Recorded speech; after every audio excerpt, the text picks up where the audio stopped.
Is Xbox going third party? A new Xbox Developer Direct has been announced for Thursday.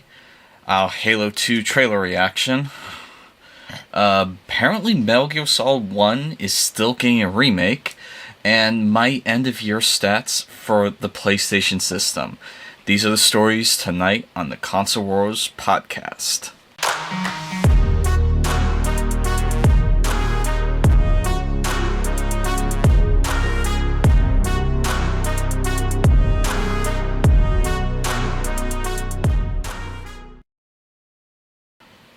Okay, so before we begin, I'd like to talk about what you saw in the thumbnail, and that is we are doing a giveaway.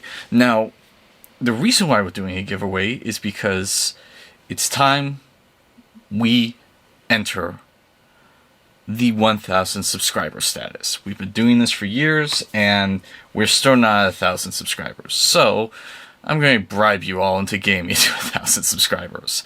And what I'm going to bribe you with is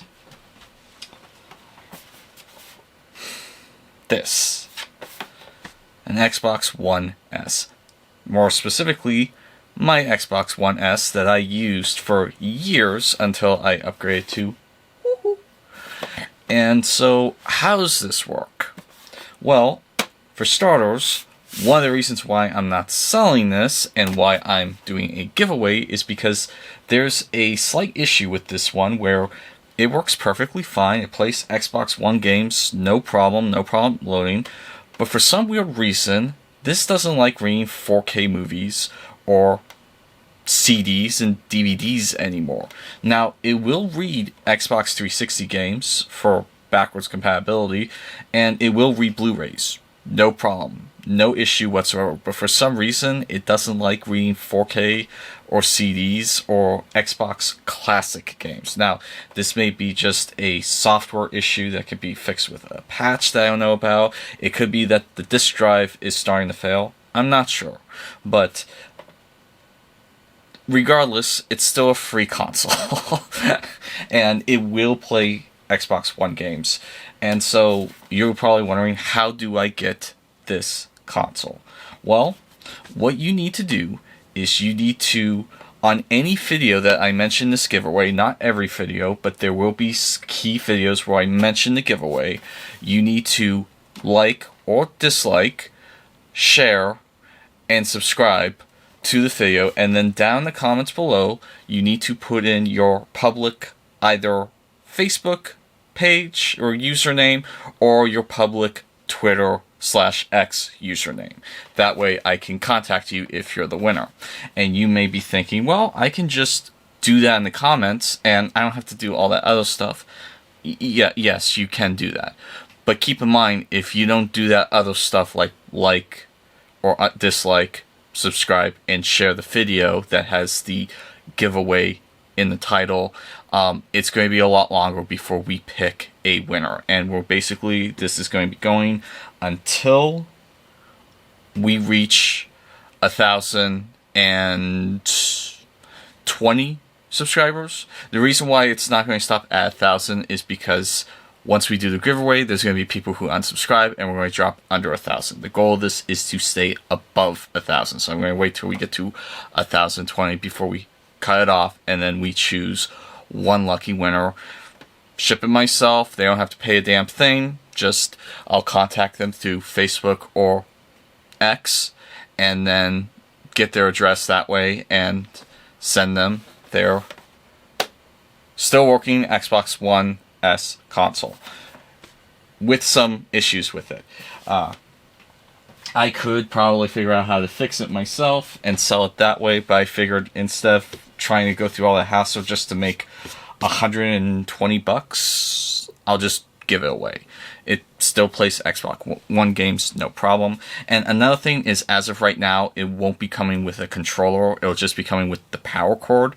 If this giveaway goes for a long period of time and I come across a controller I'm willing to bundle in with it, then I will add that in any future time when I mention the giveaway. So, good luck, and may the best person win.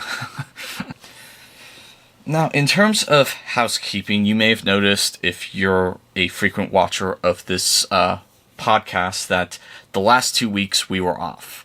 And one of which was because of there wasn't a lot of news. It was the holidays. I was looking like I might have been leaving town for a while during that time, and I'm the only person working on this channel, so I couldn't have someone continue on with it while I was out of town. And another thing I noticed is, while I was gone for 2 weeks, I was able to get quite a bit done on my channel. Whereas, while I was doing the episode every week, I was only able to sometimes get one episode out of other projects and then right into the next podcast episode. And when I took 2 weeks off, I was able to get 3 episodes out instead of just the one. Sometimes I don't even get one out, and it's just Console Wars podcast and then the next one. So what I'm going to do is, periodically, if it doesn't look like there's a lot of news in the week, I will cancel that Sunday night show and then just focus on the other videos, because I got a backlog of a lot of product reviews, game reviews, movie reviews, and so on. I already put a hiatus stop on the Hour Plays. There are a couple that I've already filmed that I will do down the road, but for the most part, I am doing a temporary pause on that until further notice.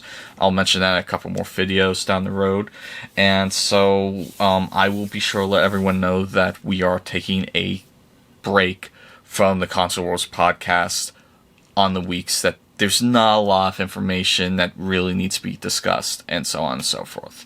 And then while we're at it, if you could leave a like or dislike, share this video, and subscribe. That really helps out a lot. It'll help us get to 1,000 so we can start making money off of ads, and it'll help us be able to do more stuff with this channel once we're getting ad revenue. So I really appreciate it, and now on with the show. So one of the big things that's really been going around this week, and I've really noticed it on X, is these rumors that Microsoft is going to go third party. And like on X, if you want to see the worst of Sony ponies and the worst of Xbots, go on X and just look at some of the childish, petty bickering that's going on back and forth between the Sony ponies and the Microsoft Xbots. It's insanity. It's what this channel lives for. And what's funny is you don't really see a lot of diehard Nintendo fans going, Nintendo's the best, Sony and Microsoft are nothing. You don't really see that from Nintendo fans. They're just kind of happy off in their own, circle. And then, of course, the PC Master Race, you always see those guys. It's like, well, PC's the best. But they're kind of outside of the Sony Microsoft battle, that like whenever someone throws in, well, PC's better than both, everyone's kind of like, yeah, now Sony's the best. So I don't even count PC really in that whole console wars thing. The two bitter rivals are Sony and Microsoft. And this one, I don't know what you call him, a podcaster made reference that, Microsoft was getting ready to do this, and people just went insane with it. And so over here, I mean, it was on all 3 of the major news sites that I use as, my sources on Nintendo Life. I'm taking this one specifically. Rumor: Microsoft will bring critically acclaimed exclusive to competitor system this year. It's going to be met with a lot of excitement. The article goes on to read, it's a new year, and sure enough, new rumors are already popping up about what games could be made available to Nintendo users in the future. The latest story in doing the rounds suggests a Microsoft game met with high critical acclaim and well received by fans, so Redfall will be released on a competitor system in calendar year of 2024. This claim comes from the host of the Nate the Hate podcast, who goes on to mention how the same title was in the Game of Year conversation during the year of its release. In the calendar year of 2024, this is the quote now, Microsoft will bring one of the most acclaimed first-party releases to a competitor system. When the announcement comes, I think it's going to be met with a lot of excitement, because this is a quality game. The source uses Obsidian's narrative adventure Pentiment as an example of how Xbox has done everything it can with select games within its ecosystem, and the next steps are to bring these titles to other platforms to help build an audience for possible sequels exclusive to Microsoft devices. Some conversations elsewhere online suggest the exclusive could be Tango Gameworks' rhythm-based action title Hi-Fi Rush, which was shadow dropped on the Xbox early last year and nominated for multiple Game of the Year awards. A user on Reset Era, I'm not even going to try and pronounce that, known for sharing past Xbox-related leaks, has also supposedly supported the idea of it being this particular game. Over the past year, Xbox reiterated its commitment to other platforms, including an agreement to bring Call of Duty games to Nintendo systems going forward. Microsoft has also worked with Nintendo to bring games like GoldenEye 007 to the Switch. And then the article was updated by Windows Central's Jez Corden has chimed in on these latest rumors. Here's what he had to say. They say there's no smoke without fire. I will say that it has been suggested to me from very trusted, proven sources that Microsoft has been exploring bringing some of its back catalog to other platforms, although some of the details remain vague and unconfirmed. Given the track record of the person whose name I didn't want to try and pronounce, Nate, and my own sourcing on this, I think the rumors will probably pan out in reality. But until things are fully confirmed, remember to take this kind of stuff with a grain of salt. Now, over on Pure Xbox, another rumor came out that Xbox might be bringing Sea of Thieves to PlayStation and Nintendo Switch. It's apparently been looked into. And this one makes a little bit of sense to me, simply because it's a live service game, and if they can get that live service game on more consoles, then that is a huge influx of revenue, because Sea of Thieves, while it had a rocky start at the beginning, it now has a very dedicated fan base. And people just have gone nuts with the conversation that, is Xbox going third party? Are they going to stop making consoles? Like, seriously, X, and more X than Facebook, has been like going nuts this past week or 2 weeks over this. And like Push Square put out this article, do you think Xbox will ever stop making consoles, or will Team Gree always make hardware? And they had a poll that they dropped for it, and interesting enough, the poll's kind of neck and neck with the 5 options they gave. The first option is, yep, I think Xbox Game Pass is all I really care about. The next one, maybe especially if PlayStation and Nintendo allow Xbox Game Pass. Next one is, perhaps one day anything could happen in gaming, then I just can't see it unless we all start cloud gaming instead of playing on console. And then the last one is, never. Microsoft will always want to compete with its own console hardware. My take, I think it's possible. I mean, I'm not saying don't bother getting the next generation of Xbox because they're going. No, I think it's possible. I don't think it's going to happen next generation, because I think Microsoft is already working on the 10th generation of Xbox.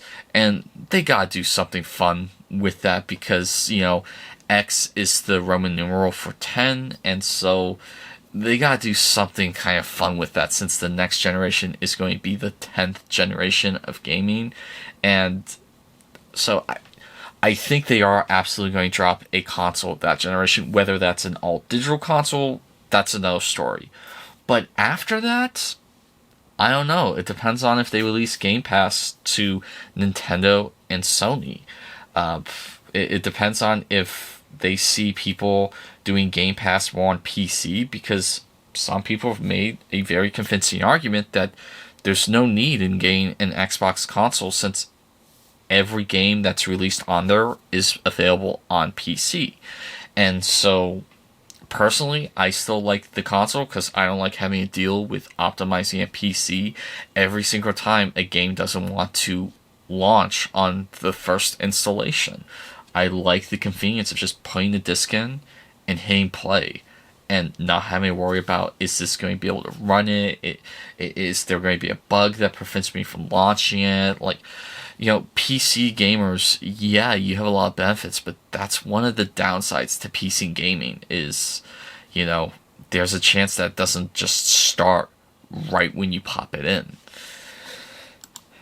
And then, like, people have just gone nuts with the fan art. Like, a lot of Sony ponies have been posting Hi-Fi Rush with a PlayStation 5, like, box art and border, and it says Hi-Fi Rush, or showing like Starfield. They really want Starfield PlayStation 5, even though they've been really shitting on it. And honestly, to me, I think Hi-Fi Rush is the most logical one, especially on Nintendo, because that feels like a Nintendo game, and I don't think it's a very graphically demanding game. So if Hi-Fi Rush got a Nintendo Switch announcement, I think it's a safe bet, and I think it'll make a lot of sense. Pentiment, I've heard it's gotten great reviews, but Pentiment's kind of a niche game. It's not going to be something that just every Nintendo user is going to go out and grab.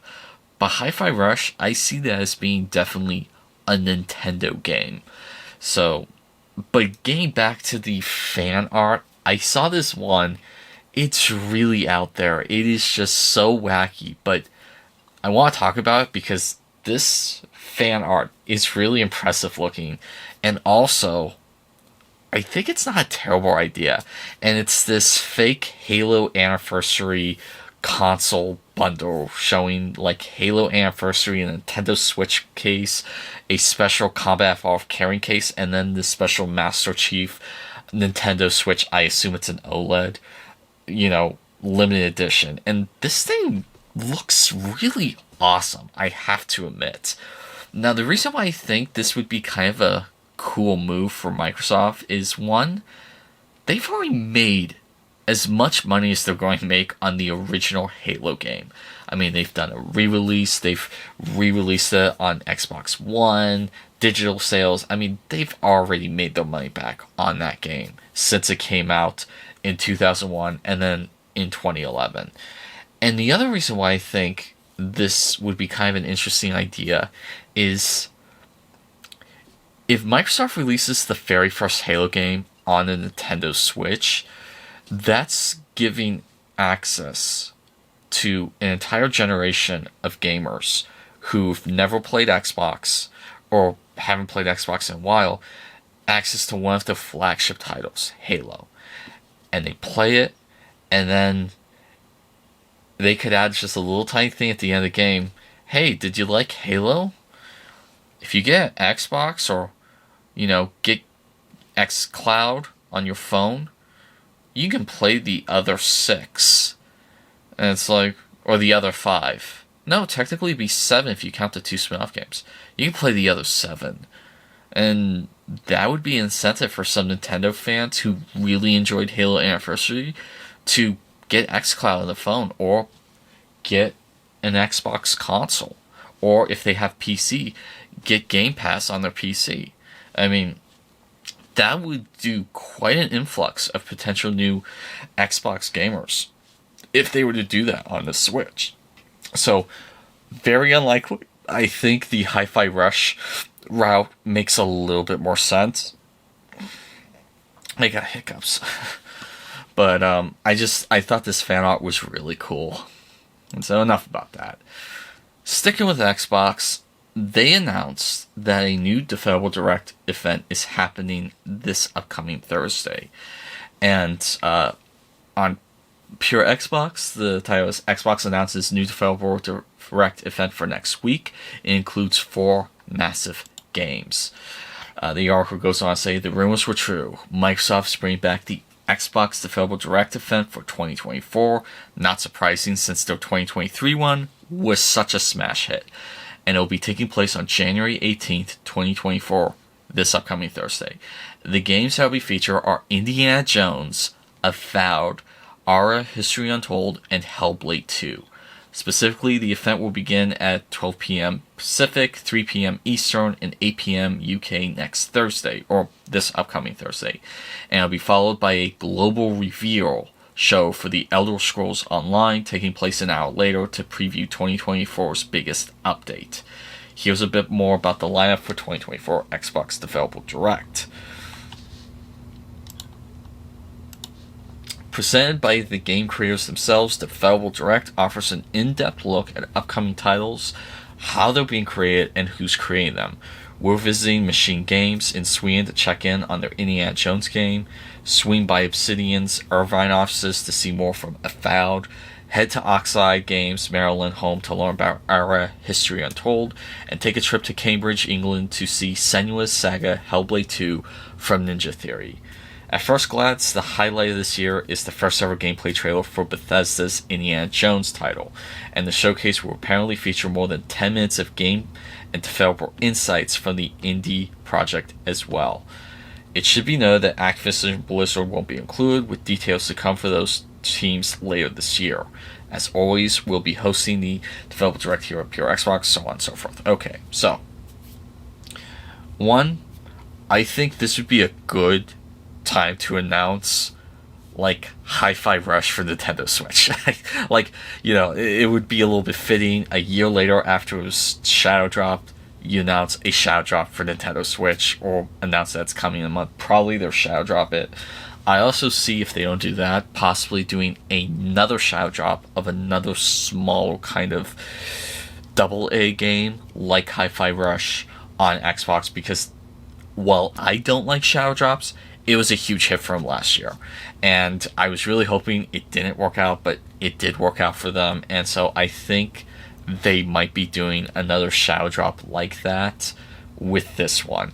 I mean, if it worked great the first time, why not do it again the second time? Our History Untold, I don't really know a lot about that, so I don't really have an opinion. It'll be neat to see a little bit more from Avowed, and especially since like that's going to be the holdover for the Elder Scrolls fans while they're waiting for Elder Scrolls 6. And plus, people really like Obsidian, and so it'll be neat to see what Obsidian's doing for Avowed. And then it'll be neat to see something from Hellblade 2, since everything we have seen has just kind of been a look really at the graphic side of the game. We haven't gotten a whole lot on the gameplay. Yes, they did do a gameplay drop on their second trailer, but it was just a couple of minutes. It'd be kind of nice to get a little bit more in depth if it's just going to be like a narrative adventure, or if we are going to get some gameplay, you know, evolution from the first game. Like, is this potentially going to be an open world, or is it going to be a very linear game? Unknown. It'd be nice to find out a little bit more about that with this Developer Direct. And then, of course, the big one, Indiana Jones. This is the one thing that I've seen a lot of Sony fans really salty about, is they're really hoping that this might be the game that gets, you know, released on other platforms. Probably unlikely. Xbox suffered an entire console generation and a half of being told they have no games, they have no games, they have no games, they have no exclusives, which is true, because it's true. If you get the reference, kudos. But no, I think Xbox, they're trying to get as many exclusives as possible to get people onto their ecosystem. Indiana Jones is going to absolutely help with that. It'll be interesting to see if it's first person, third person, see if Indy's going to actually look like Harrison Ford, or if they're going to have it look like someone else. Hopefully it looks like Harrison Ford. I think a lot of people who are disillusioned with the latest Indiana Jones movie, they're hoping for just a throwback to like what you saw with the first three films, and so hopefully this showcase will show people just a good old-fashioned Indiana Jones game. There's been a couple of drops on what the potential title might be. I'm dubious until the actual showcase. And, yeah, I'm looking forward to this. We will try to do a Console Wars podcast next week, because this is happening in the upcoming next week, and I definitely want to give my thoughts on that showcase. So, I didn't mention this at the beginning, but there was kind of something interesting, and I didn't really know how to title it at the beginning. And also, I want to do something a little bit on Sony, because this entire video has been mostly focused on Xbox. But Push Square released kind of this poll: what do you want from Sony and PlayStation in 2024?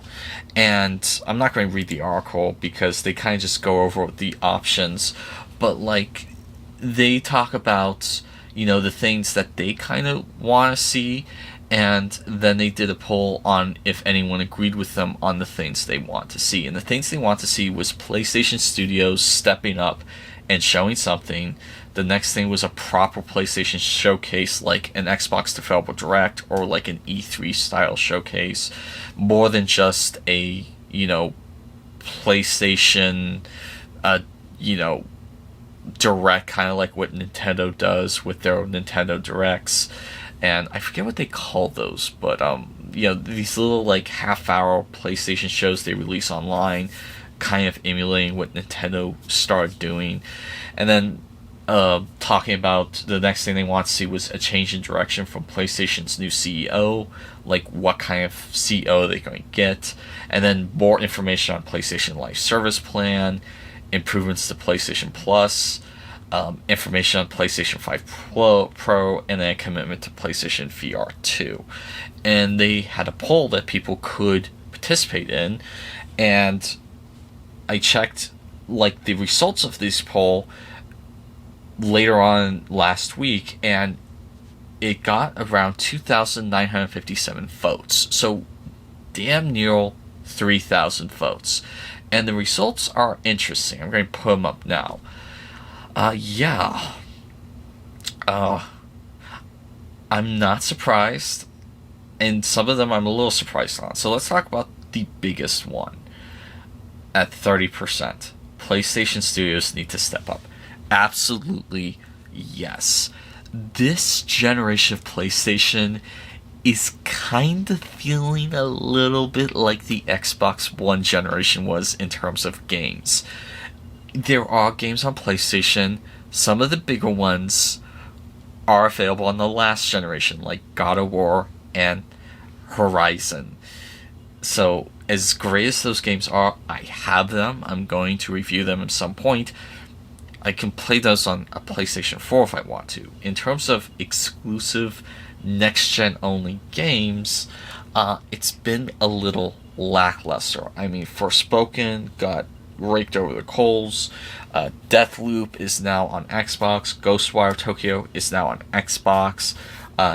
There are still some exclusives on PS5 that have dedicated followings, like Ratchet & Clank, Demon's Souls Remake, and Returnal, but those kind of have more niche audiences. And then like Spider-Man 2 was kind of the big AAA next-gen exclusive.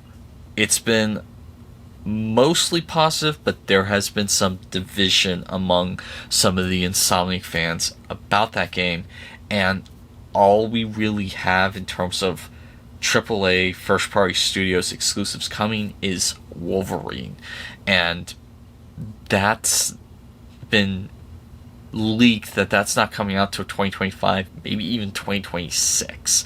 Now, Insomniac does have a lot of stuff coming in terms of X-Men, Wolverine, and supposedly a new DLC type campaign, Miles Morales style, of Venom that will be partially about Venom and also about other Spider-Man. I hate when things do that. Just give me what you promise, okay? But the other studios, it's kind of bleak right now. Yes, I know Last of Us Part 2 remake or re-release is coming out in February, I don't care. A lot of former Naughty Dog fans do not care. And so, I mean, then you have the 2 live service games that have been announced. I'm hearing like no enthusiasm about those. There are AA and like third-party studios that have announced exclusives for PlayStation, but those aren't really first-party. And while there is some excitement for those, when Sony fans point to those, it's like, okay, that's very nice, but what's Sony's first-party doing? And looking at like their lineup, maybe we might get an announcement from Bend Studio, but and maybe like London studios, but a lot of studios, it's like they may not be announcing anything for this year.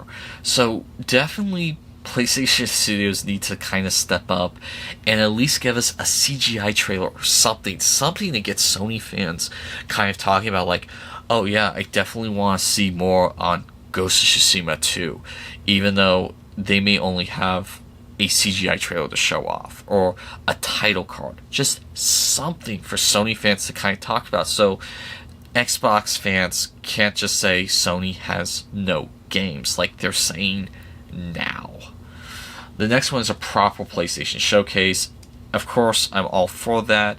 The 30 minutes like PlayStation Direct things they do, they sometimes are good, sometimes are really weak, and I would prefer like a big summer blowout, but the thing is, I don't know if they have enough to really do that, especially right now. One of the reasons why I think PlayStation stopped doing E3 was because after 2018, it was like, we only really have like 2 games for 2019 to show off, and then like 2 games for 2020 to really show off, and you know, we can't really do these huge E3 things. I mean, look at 2018's E3.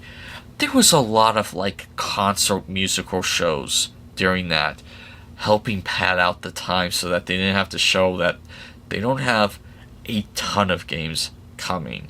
And so I don't think there's going to be a huge E3 type style show. I would love to be wrong. I'd love to see a PlayStation E3 style showcase where it's like, we're going to reveal like 10 games today. I don't see that really happening, but I'd love to see that.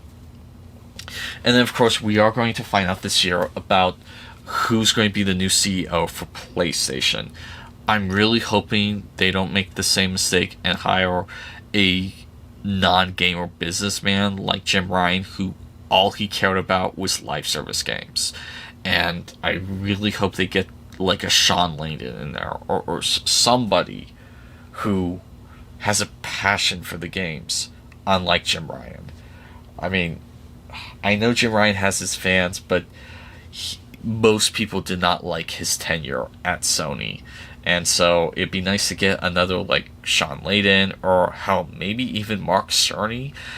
Will it be Helmut Hertz, the head of Guerrilla Games? Possibly, but it's kind of a wait and see. I know they're going to announce it sooner rather than later, and so, you know, we will find out about that this year. The lowest rated one at 2% is more information on PlayStation's live service plans. Live service is dying, guys. It can't be denied. I mean, Destiny 2 is losing players, and that was one of the biggest live service games out there. Suicide Squad is going to bomb. I will be impressed if it doesn't bomb. I think that game's going to bomb. And I think people are really done with live service. The people who are into live service, they are accounted for. I talked about this weeks ago on a previous Console Wars podcast. The people who are into live service, they are already accounted for. They are in Apex Legends, Call of Duty, Fortnite, Destiny, and I don't think there's any like live service gamers who are like waiting for their niche thing. You're seeing something with the finals, like some scene with that, but I don't see that lasting. Overwatch 2 has been a disaster, I'm hearing, and so I think live service is kind of dying. They're kind of committed with Concord and Fair Games, but like they canceled The Last of Us multiplayer game. Just That's one of their biggest studios, and they canceled it. What does that tell you? Next one at 14% is improvements to PlayStation Plus. Yeah, definitely. People want to see that improved. I don't think it's a competitor with Game Pass yet. One day it could be. Obviously, Game Pass has a head start. They got things working in a fluid motion. PlayStation Plus still needs to work out some kinks. I think eventually it's going to become a great service. Is it there yet? I would say no, but I don't think it's a broken service. I think in time it's going to get better. And then PlayStation 5 Pro news. I have no interest in a PlayStation 5 Pro. Okay, I have absolutely no interest. I have no desire, and I really don't want to see a PlayStation 5 Pro because every single game that they show off at any type of Sony event, you're going to see that little tagline at the bottom running on PS5 Pro. And it's like, okay, but how's it work on a stock PS5? Like, that was one of the obnoxious things about PlayStation 4 era. One of the few criticisms I have of that era is towards the end of its life cycle, every single reveal trail was footage captured on PS4 Pro. And it's like, okay, cool, it's pretty. How does it look on PS4 Slim? Because that's what I have at the time anyway. And it's like, I'd like to know how this looks, and you're not going to get that if they introduce a PS5 Pro. But another thing is, they promised on the freaking box to the stock PS5, this is going to be 8K compatible with a future update. And it's like, you told me you were future-proofing the PS5, and now I'm hearing rumors that it's not future-proof, that, you know, it's not strong enough to run games at 4K at 60. Like, seriously, guys. So you're hoping that people will buy this, and they will buy it because look at the PlayStation Portal. That is one of the most useless pieces of junk I've ever seen. Anything that can do, my phone can do, and yet it's sold out like hotcakes. You can't find one now. It's like, I guess people like how it looks because I'm hearing kind of bad things about it from certain YouTubers, and it's like, but people wanted it, and so PS5 Pro, people are going to buy that, even though, you know, they haven't brought the PS5 base yet up to 8K standards like they advertised on the box. So, and then the last one is a little disconcerting, 9% commitment to PlayStation VR 2. Yeah, that's a little disappointing. I'm kind of seeing PlayStation VR 2 going by way of the PlayStation Vita, and like the launch for the Vita was excellent, and then Sony just kind of lost interest in it, and it's like, yeah, we're not really doing anything for Vita anymore, and I'm kind of concerned that's what's happening for PlayStation VR 2. I don't think they have the studios to commit stuff exclusively to PlayStation VR 2. And earlier there was talks of like having their first party games be both first party games and also having a PlayStation VR 2 component at the same time, which is kind of a smart move, but I don't know if that's actually still on their game plan.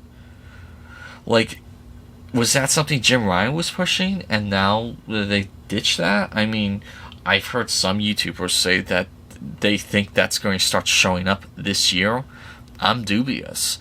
I mean, do I want to see more stuff for PlayStation VR 2? Yes. The lack of backwards compatibility really did hurt that system more than other systems that don't have backwards compatibility. I've talked about this on numerous previous videos, so I won't get into my reasoning on this one. But, yeah, just, it'd be nice to see a couple of PSVR 2 games made by Sony, because I know they have Horizon Zero Dawn, but, or not Zero Dawn, Horizon Call of the Mountain, but that was a tech showcase. That was not a system seller. Sony needs a Gears of War. They need a Halo. They need an Uncharted. They need something that is, this is why you get a PlayStation VR 2. And they don't exactly have that. They have a couple, like, third-party things that are helping, like the two Resident Evil games, Resident Evil 8 Village and Resident Evil 4 Remake, and those are helping like get people interested in the VR2, but they need that exclusive, that like really nice high quality exclusive. I think it'd be smart for them to do an exclusive like series on VR2. Like imagine if they released Horizon Zero Dawn exclusively for the PlayStation VR 1 and just had that series a VR exclusive series. Now, a lot of people are like, no, I'm just using it as an example. Okay, like imagine if they did that. A lot more people would have gotten into VR 1 and VR 2. They haven't really quite done that yet. It's just really more indie games, third-party games, and some interesting deals with like third-party developers to bring VR exclusivity to PlayStation VR 2, like with Capcom and Resident Evil. And those are cool, but they're not quite there yet in terms of, okay, these two Resident Evil games are available on PlayStation VR 2, now's the time to get one. They're great, but it's not quite there yet. So, hopefully they change things around. Moving on, they released the official full trailer for Halo Season 2, and part of me was naively hoping that Season 2 would improve, but what I'm seeing, it's not looking like that. It's kind of looking like Season 2 it's going to be just as disastrous as the first season. I hated Season 1 with a passion. I rated it like a 3 out of 11. They crapped all over the spirit of Halo. They want to make Game of Thrones in space, and there's better TV shows out there that do Game of Thrones in space better, like The Expanse. Not a perfect show, but it's at least decent compared to Halo. And like watching the trailer, it implies that Season 2 is going to be all about the fall of Reach, but I really see this season having the fall of Reach just one episode at the end of Season 2. And like there's some cool shots in this trailer, I will admit, but they're showing Pablo Schreiber with his mask off more than the mask on. And they even have it where there were complete full-out fight scenes of him fighting the Covenant completely suitless. It's just him in civilian clothes fighting the Covenant. And it's like, this looks like shit. I mean, there's some good moments that look cool, but I don't want to see Pablo Schreiber fighting the Covenant as Pablo Schreiber. I want to see the Master Chief suit fighting the Covenant. And I'm getting more civilian Chief in this trailer than Master Chief in this suit in this trailer. And I mean, are they going to improve the music? Are they going to get rid of the stupid human infighting drama that ruined the first season? Like, I'm getting the impression that the main threat in the season might actually be, the Covenant, but it's probably not going to be that. It's going to be more human infighting, like, you can't do that, I'll lose favor with the committee, I'm going to screw you over, and, like, that stupid Game of Thrones nonsense. I want to see the Covenant being the main bad guys, and in the first season, they were like an afterthought. The main villains were human characters, and I hated that. And so I'm hoping that this season is just the Covenant's the bad guys, Fall of Reach is the entire season, and that'd be awesome. But let's be honest, they're not going to do that. They're not going to do that at all. So, am I going to watch the second season? Yeah, I'm going to hate watch it, because while I'm watching it, I'm going to be imagining what a good Halo live action project would be like. But if it proves me wrong, great. But I expect this to disappoint me just like Season 1 did. And to be completely honest, I tried giving Season 1 a chance. I really did. But, yeah, no.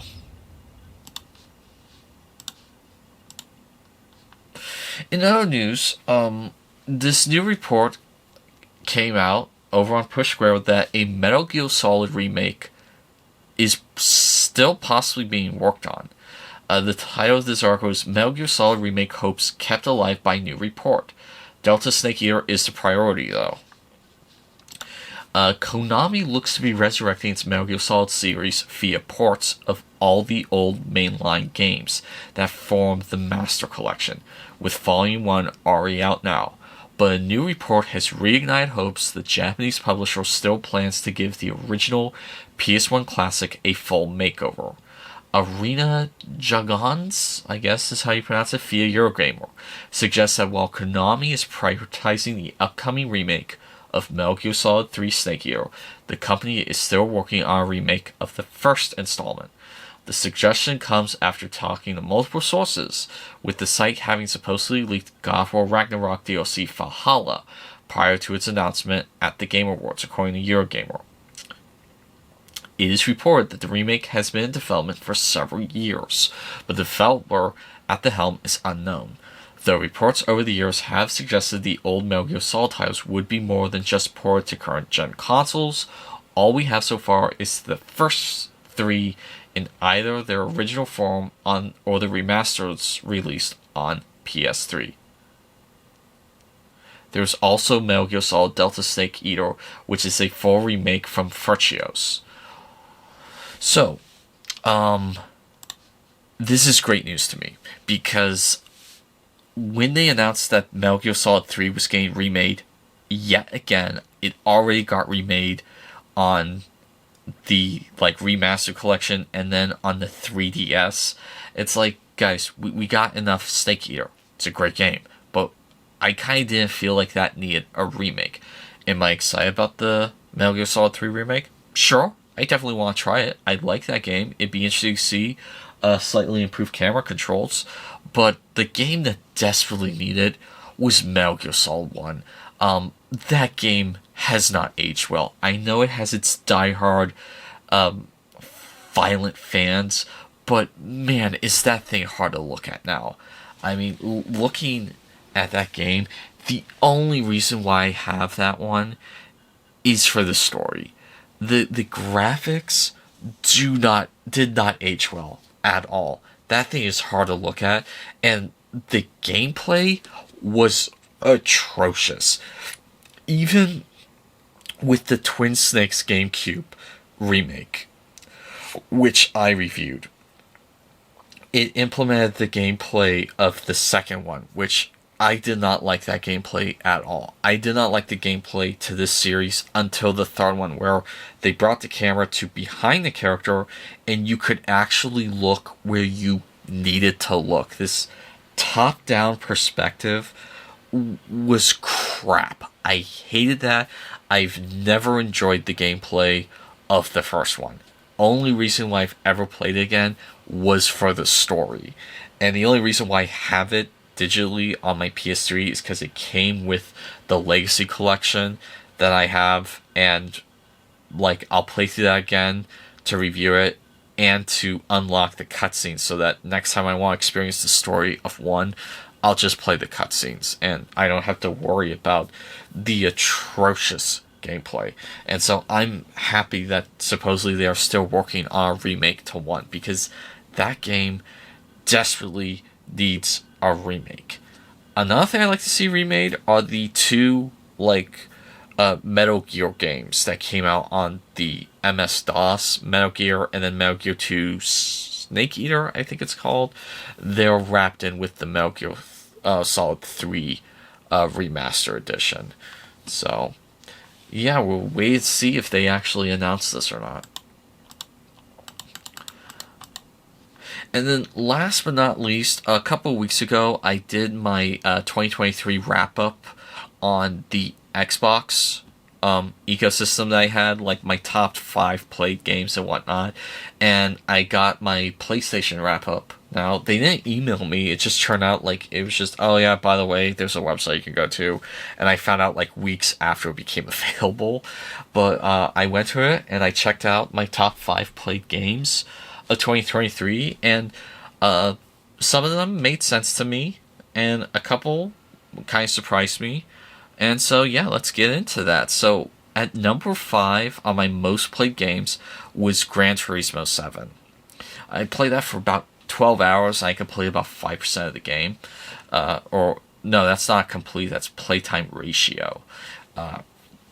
I checked out Gran Turismo 7 from a library near me because I didn't feel like paying $70 to play that. And so I played it enough where I got enough for a review. So keep an eye out for that video coming soon. And I played about 12 hours of that, and I have some pros, some cons with that game. A little bit more cons than pros, but moving on to number 4. This one, I'm not entirely surprised because it was kind of one of my most played games, and I did a review on this, the Callisto Protocol.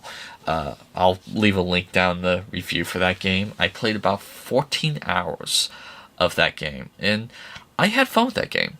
It had its issues, especially with story and with some of the gameplay aspects, but I'm a sucker for space horror, so I forgave some of the issues with that, and overall, I did enjoy that game.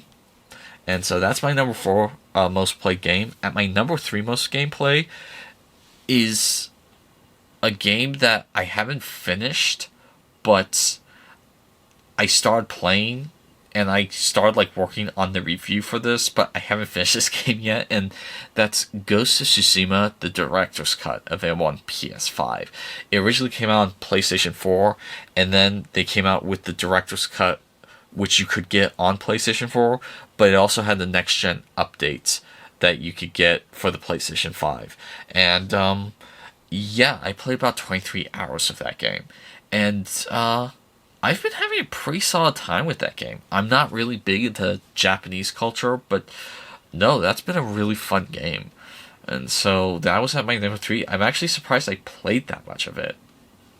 Number 2 did not surprise me all that much, and it's Gran Turismo Sport. The reason why that doesn't surprise me is because they are delisting, or they've already delisted Gran Turismo Sport, and they are shutting down its servers at the end of this month. And Gran Turismo Sport is one of those games that's like 99.99% online. And like one of the dumbest things about that game is the in-game vehicle marketplace. You can't access that offline. And so when they finally shut down the servers, will they release a patch where you can access that offline since it's being done on your computer or on your console? Maybe, but they haven't said they are. And so I started playing that recently to unlock as many cars as possible because I know it's going to happen. They're going to just shut everything off. It's like, oh, you want to get some of these cars that are on the in-game marketplace that doesn't receive an update. It's not like the Milestone marketplace that gets changed every week. There's an in-game store where you can buy stuff, and there's a stupid online requirement to get into that store. So I totally see them having it where you can't access that anymore once they shut off the server. So I played that as much as possible to unlock as many cars as possible. And so I'm getting ready to do a video on what that game's like after its servers have been turned off because it's such an online focused game. And then number 1 doesn't really surprise me, Resident Evil 4. Now you may think I'm the biggest Resident Evil 4 fan. No, I'm not. I've been very critical of Resident Evil 4 in the past, but I got the game and I've put 53 hours into that game. Now the reason why I put that much in is because I played the base game, I played the Separate Ways DLC, and then I played the base game again in VR.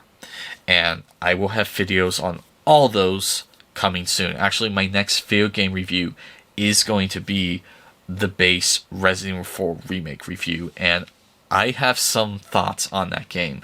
Some pros, but some negatives as well. It's not the flawless masterpiece that everyone's been screaming it is. It's definitely fun, but it does have some issues, and I'm looking forward to letting you guys know about that. And so, yeah, that's been the 5 most played games I played on the PlayStation 5 in 2023. And so, yeah, that's been the stories of the week. What were your guys' 5 most played games on the PlayStation 5 or PlayStation 4? Sing off in the comments down below. If you have any questions for me that you'd like me to answer, I'll choose the most interesting one for next week. And that being said, this has been this week's episode of the Console Wars podcast. My name's Chris O'Connell with 11 Hour Reviews, and that will be all for today.